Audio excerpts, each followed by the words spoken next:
Summer 1944. The skies over France thundered with the roar of tank engines and the shriek of bombers. After the victory in Normandy and the catastrophic German retreat at Falaise, American, British, and Canadian divisions broke free from the narrow coastal battlefields. They poured into French roads, fields, and towns at a pace that astonished even their highest commanders. Among them, none advanced more spectacularly than General George S. Patton's U.S. Third Army, led by a man renowned for his philosophy of war, always forward. Patton and his men swept across the Loire, plunging deep into eastern France. His ultimate goal, to break through Germany's frontier and strike into the Ruhr industrial heartland. The iconic scene was dust-caked Shermans rumbling through villages, French children cheering at the roadside, while American GIs sat atop turrets, steel helmets tipped low, puffing hurried Lucky Strikes. The momentum seemed unstoppable, yet the Wehrmacht, the German army, though reeling from one of its worst defeats since the war began, was not annihilated. After Normandy, Hitler forbade any strategic withdrawal to the Rhine. Instead, he ordered every position held to the last man. Tens of thousands of Germans were killed or captured in the Falaise pocket, but the surviving formations, especially armored units, rapidly regrouped in Lorraine, the region between the Moselle River and Germany's border. Lorraine's value went beyond geography. For centuries contested between France and Germany, it held industrial cities like Metz and Nancy, along with a maze of rivers and hills. Its rolling terrain of fields and woods provided cover for armor. For Germany, Lorraine was the last gateway before Allied boots touched German soil. Hitler deemed it the natural stage for a counteroffensive to seize back the initiative. Meanwhile, Patton faced his own enemy: logistics. The breathtaking advance of the Third Army was shackled by an invisible foe: fuel. Since D-Day, every gallon, bullet, and ration for hundreds of thousands of GIs had to be hauled inland from the Normandy beaches via the emergency Red Ball Express. Endless GMC truck convoys raced day and night, but the distances lengthened, roads lay shattered, and Sherman tanks devoured fuel at alarming rates. The Third Army alone required hundreds of thousands of gallons daily. By September 1944, Patton had to halt units, not for defeat in battle, but simply because the tanks were dry. This was the moment the Nazis struck back. In Hitler's eyes, Lorraine offered ideal conditions: terrain suited to Panthers and Panzer Fries, supply lines still manageable, and, most crucial, an American enemy immobilized by fuel shortages. He believed a sudden armored blow could stop Patton cold and revive German morale after weeks of disaster. Germany committed its newly formed Panzer Brigades 111 and 113, alongside the veteran 11th Panzer Division. At their core were Panther tanks, regarded by German officers as war winners. On paper, the Panther was superior. Its 75mm KWK-42 gun outranged and outshot Allied weapons, its 80mm sloped frontal armor impervious to most American shells. The Sherman, by contrast, had a reputation for thin armor and a tendency to burn. In German minds, unleashing Panthers at the right moment would crush the Americans and restore balance. But the Americans who entered Lorraine carried a different mindset. Fresh from weeks of pursuit, they had seen endless German prisoners and believed the Wehrmacht broken. Lorraine shattered that illusion. Heavy fog, drenching rains, muddy roads, and the renewed vigor of panzer units stalled their advance. Shermans were checked at Moselle bridges blown apart, while German artillery thundered from Metz's fortresses. Fatigue crept into every soldier's face. French villagers, newly freed, hung out tricolors to greet their liberators, only to dive into cellars days later as the engines of Panthers growled from nearby woods. For the GIs, it was a stark reminder: the war was far from over. Both sides thus entered a decisive contest. For Germany, Lorraine was the last chance to prove that advanced armor and blitzkrieg tactics could still change the war. For the United States, it was the ultimate trial of modern warfare, testing logistics, artillery, air power, and the will of the infantry. None yet knew that in just days, a small village named Arracourt would become the stage for one of Europe's most important armored clashes, where humble Shermans would square off against Panther beasts in a showdown that astonished the military world. Morning of September 19, 1944. A thick fog blanketed Lorraine. Across wheat fields near the village of Arracourt, the roar of engines rumbled through the mist. but visibility was almost zero. Inside the tanks of the U.S. 37th Tank Battalion, part of the 4th Armored Division, crews strained their eyes through narrow vision slits. To them, the peaceful farmlands of France had turned into a hazy trap, where any distant growl of an engine might signal a pack of Panthers closing in. And so it was. Beyond the fog, 12 Panthers of Panzer Brigade 111 advanced in attack formation. To the German commander, this was the perfect moment. The mist would mask their approach, and the weak Shermans would be crushed the instant the sun broke through. They trusted in the thick armor and deadly firepower of the Panther, touted as Nazi Germany's pride in armored technology. But on the battlefield, events took another turn. While Panthers swung their turrets slowly in search of targets, Sherman crews exploited better sighting systems and, crucially, the sharp eyes of reconnaissance scouts. Once a Panther's silhouette flickered in the fog, the Shermans avoided head-on duels, maneuvering around to strike the vulnerable flanks. Within less than an hour, 5 Shermans had knocked out 8 Panthers without losing a single tank. The fog, meant to be Germany's ally, became its lethal trap. News spread quickly among American units. At first, many soldiers could hardly believe it. They had always been warned that the Panther was the Sherman's nightmare. But the result proved one thing. With mobility, artillery coordination, and clever use of terrain, the Sherman could indeed destroy its seemingly invincible foe. And this was only the prelude. From September 20th to 25, wave after wave of German counterattacks fell on Arracourt. Panthers, Panzer IVs, and even armored cars drove hard to dislodge the 4th Armored Division from key villages. Yet at every approach, they struck a flexible U.S. defense. One key to American success was Lieutenant Colonel Creighton Abrams, commander of the 37th Tank Battalion, later to become U.S. Army Chief of Staff and namesake of the M1 Abrams. At Arracourt, he stood out for his bold leadership, often exposed atop his Sherman turret, directing by radio and urging constant maneuver. Abrams knew a frontal duel with Panthers meant suicide. Instead, he orchestrated flanking thrusts, dispersed targets, and called down artillery on German spearheads. American artillery proved decisive. Using the time-on-target method, dozens of guns from different units fired so that their shells landed at the same instant. To German tankers sealed inside heavy steel hulls, the ground suddenly erupted, dust and smoke blinded them, communications collapsed, and morale quickly crumbled. Before they could regroup, Shermans emerged from fields or village edges, firing into Panther flanks and rears. On September 20th, a major German thrust on the village of Lizy was smashed. P-47 Thunderbolts swooped from the skies, unleashing rockets and cluster bombs. Black columns of smoke rose as Panthers burned in the fields. One American soldier wrote in his diary, "All we had to do was hold on and wait." Then the Thunderbolts came, and the whole field became hell for the Germans. Between September 22 and 23, German forces concentrated attacks on the ridges around Arracourt. But Panther weaknesses became clear: sluggish turret traverse, poor vision in fog, frequent engine troubles. By contrast, Shermans, though lightly armored, could swing their guns 4 times faster, maneuver through narrow lanes, and, most importantly, count on relentless support from artillery and air power. A common scene unfolded. A Panther column emerged from woods, only to be blanketed by smoke rounds, then hammered by 105mm shells. As confusion set in, Shermans dashed from the flanks and fired point blank. When a Panther went up in flames, its fuel burst skyward like a torch, panicking the rest. German radio shortages worsened the chaos, while every Sherman carried efficient radios.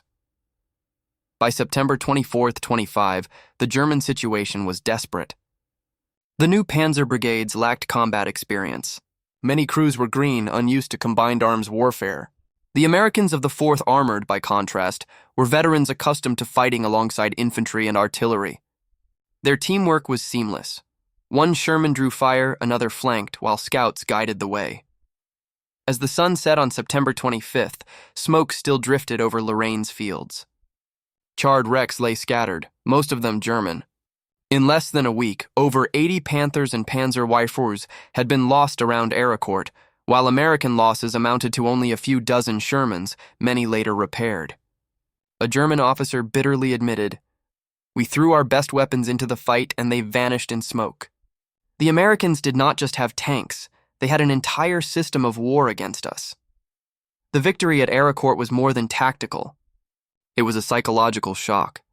The Germans discovered that faith in superior technology, the Panther, could not reverse the tide. Meanwhile, American soldiers realized that the Sherman, though not the strongest tank, became deadly when integrated into a system of artillery, air power, and logistics. From September 19 to 25, 1944, Arracourt became a symbol of American warfare. Victory not through a single weapon, but through the seamless orchestration of all arms.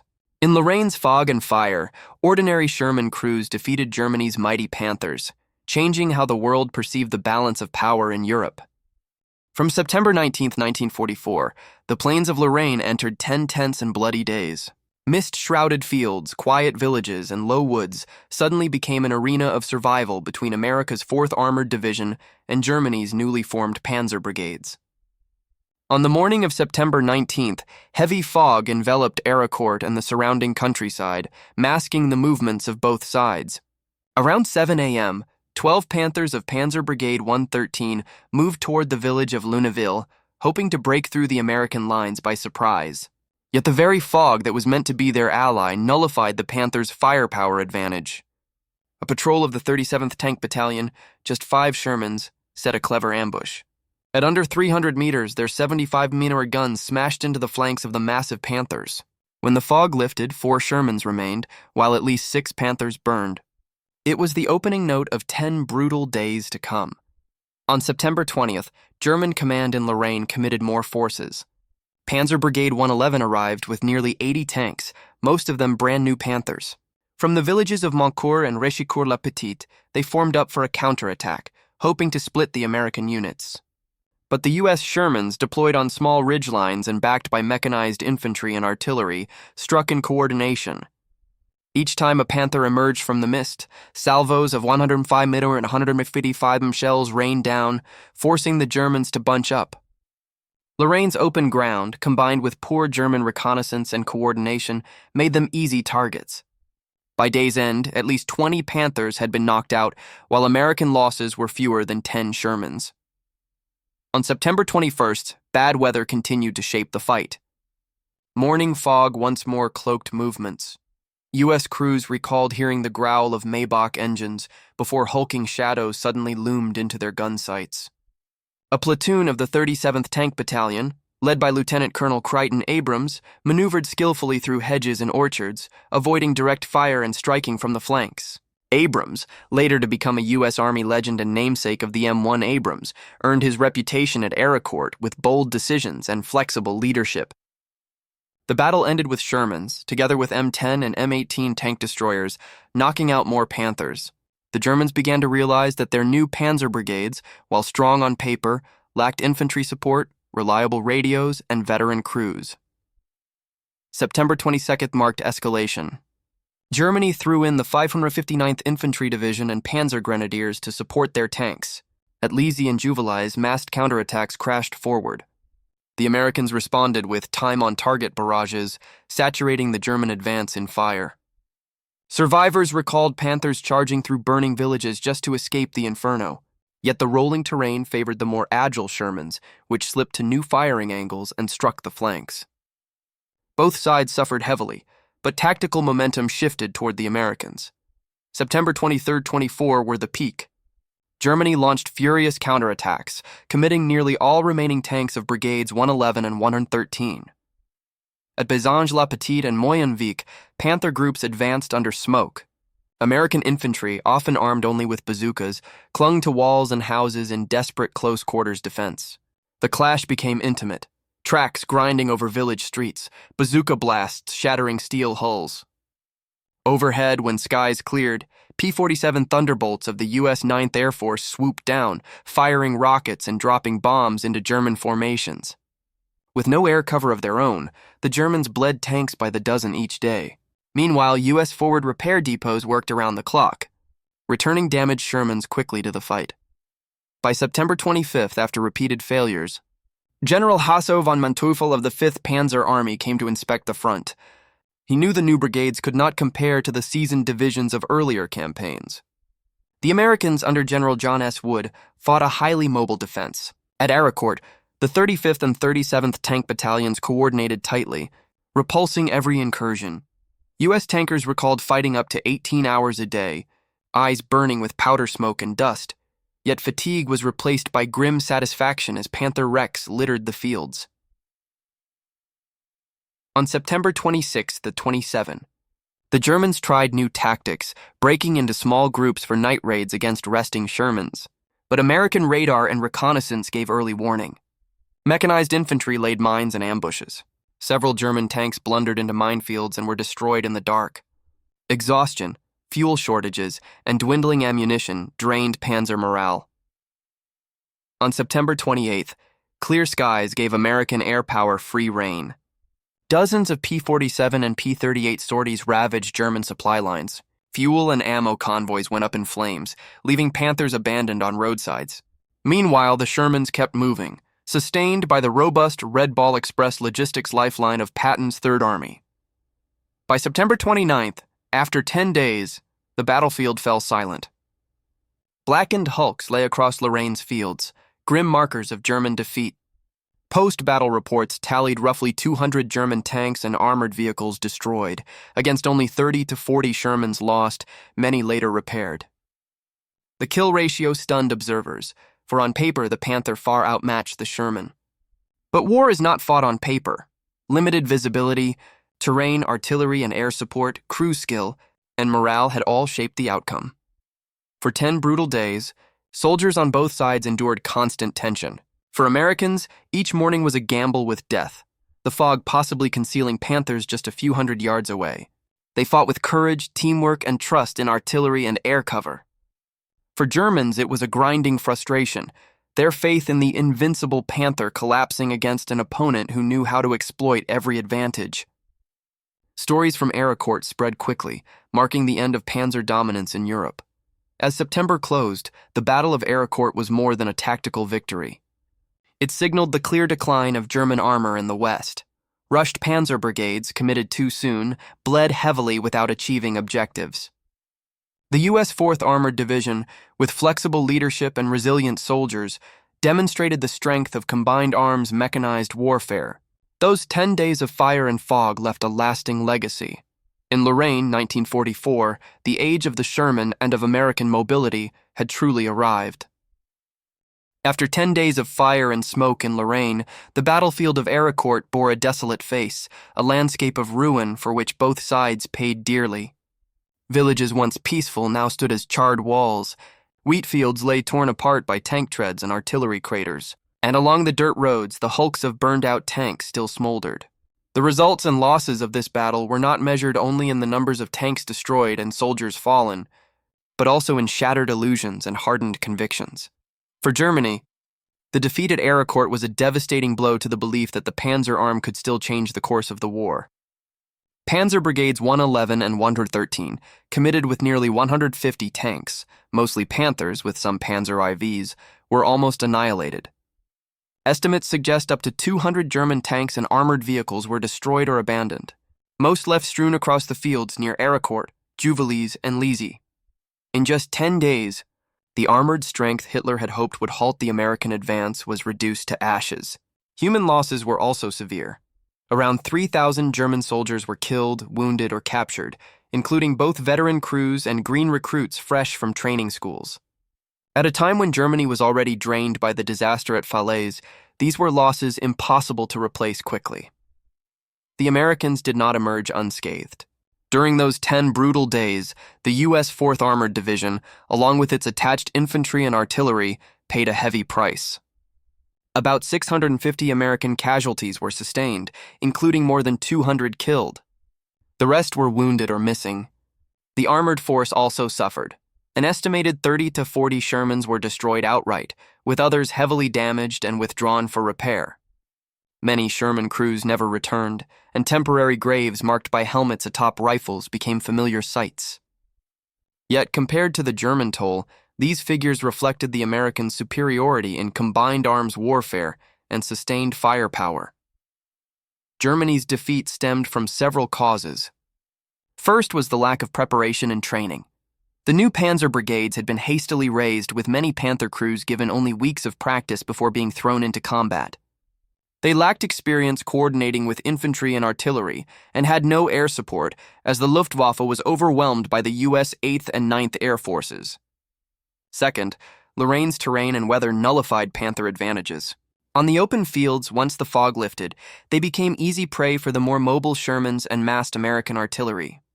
Third, poor reconnaissance and weak communications left German counterattacks fragmented, often detected early and crushed by artillery barrages.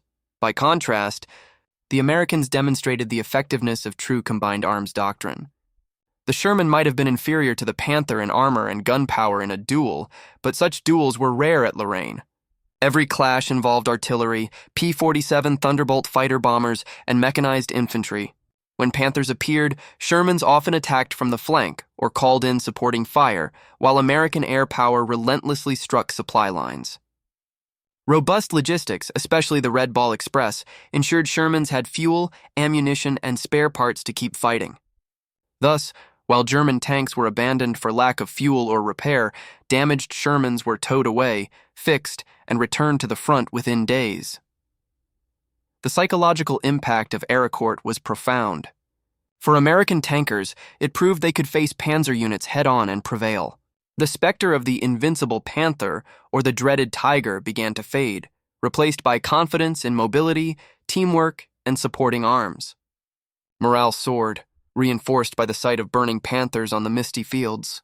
General Patton himself called Arracourt one of the proudest victories of the Third Army because it showed that flexibility and coordination outweighed raw weaponry.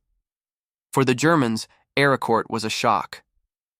Since Normandy, the Wehrmacht had suffered defeat after defeat, yet commanders still hoped their armored units could reverse the tide. In just 10 days, that hope collapsed. Panther crews who had trusted in their tanks' superiority now faced the grim reality that such advantages no longer guaranteed victory. Disillusionment and demoralization spread, weakening confidence in Germany's ability to resist. Strategically, Arracourt's significance reached far beyond Lorraine. First, it proved the Wehrmacht could no longer mount large-scale counterattacks on the Western Front. After this defeat, German forces shifted fully to the defensive, bracing for winter and the defense of the Reich itself. Second, it elevated American commanders, especially Lieutenant Colonel Creighton Abrams, whose leadership of the 37th Tank Battalion became legendary. Arracourt would later be studied as a textbook case in U.S. military academies, a model of armored maneuver and combined arms warfare. Third, it boosted Allied morale across Western Europe, showing that no German counterattack could halt the advance toward the Rhine and into Germany. Arracourt's legacy lay in its lessons. It demonstrated that logistics and reconnaissance could decide battles more than weapon specifications. It showed that tanks could not fight alone. They needed infantry, artillery, and air support. And it confirmed that a mobile force, able to repair and rearm quickly, held overwhelming advantages in modern war. These lessons shaped post-war U.S. doctrine, while even German officers later admitted that Arracourt proved the futility of relying on tanks without broader coordination. As the guns fell silent in late September 1944, Arracourt stood as a milestone. For the Americans, it was a resounding victory, proof of Sherman effectiveness and the strength of combined arms. For Germany, it was a bitter defeat that revealed exhaustion and impotence against Allied power. And for history, Arracourt remains one of the most important tank battles of the Western Front, a place where casualty lists, burned-out wrecks, and hard-earned lessons shaped the road to war's end. When the fields of Lorraine returned to silence after 10 days of fire and steel, the Battle of Arracourt did not simply end as a military victory for the U.S. 4th Armored Division. It opened a chapter of profound significance in the history of World War II. Burned out. Tanks left by the roadside and villages reduced. To rubble stood as mute witnesses to a turning point. The balance of armored power in Europe had changed forever. The meaning of Arracourt cannot be measured by the number of tanks destroyed or the casualty lists. It was a lesson in history, a milestone marking the end of the Panzer myth and the affirmation of combined arms warfare as the foundation of modern war. First, Arracourt exposed the reality that German tanks, once terrifying from Blitzkrieg in 1939 to Barbarossa in 1941, were no longer dominant. The Panther, once hailed as invincible with its thick armor and powerful 75mm gun, was broken by Shermans that were technically inferior.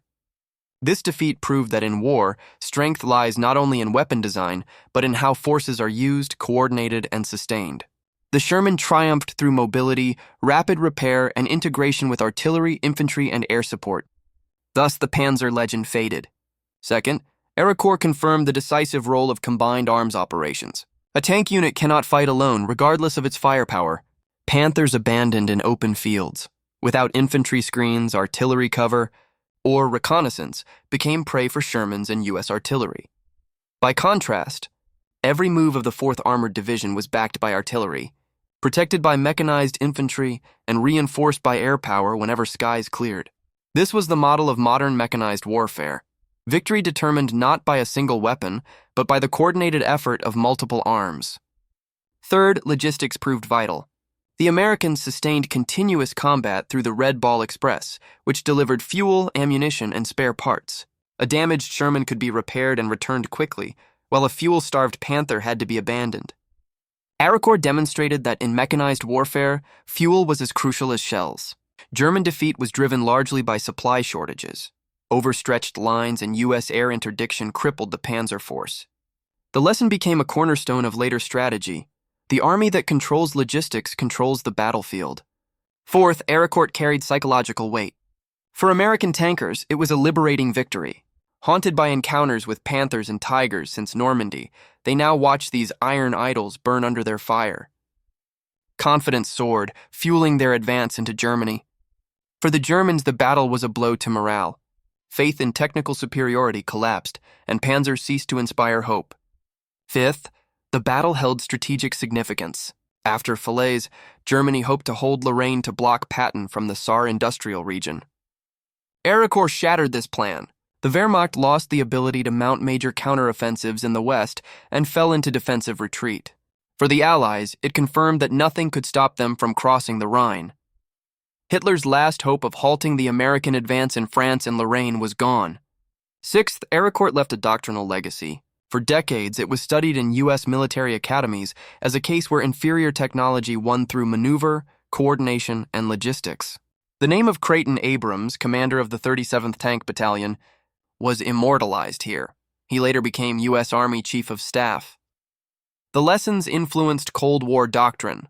Never rely solely on tank strength, but build a fully integrated combined arms force. Seventh, the battle symbolized the industrial balance of power. German panzers were sophisticated, but a depleted Reich could no longer build or maintain them in numbers. Meanwhile, U.S. industry turned out tens of thousands of Shermans with limitless fuel, ammunition, and spares. Arracourt proved that in prolonged attritional war, industry and logistics were the ultimate weapons. Beyond machines, Arracourt highlighted the human factor. Sherman crews, many barely in their 20s, displayed courage, adaptability, and teamwork. Knowing their tanks were weaker in armor and guns, they used terrain, fog, and mobility with daring ingenuity to defeat the panzers. Arracourt thus became a story of ordinary men achieving extraordinary feats. Finally, the battle left a timeless reminder: war is never decided by technology alone. The mightiest machines fail without coordination, logistics, morale, and sound strategy. Conversely, even a seemingly inferior weapon can achieve wonders if employed wisely. Arracourt remains a classic case study for every military mind. Looking back, the historical meaning of Arracourt goes far beyond the 200 German tanks destroyed or the 650 American casualties. It marked the collapse of the Panzer's aura, affirmed combined arms warfare, proved the supremacy of logistics and industry, and bolstered Allied confidence on the road into Germany's heartland. Those foggy September days in Lorraine left behind a legacy. The lesson that modern war is a synthesis of people, technology, organization, and will, and at Arracourt, that synthesis belonged to America.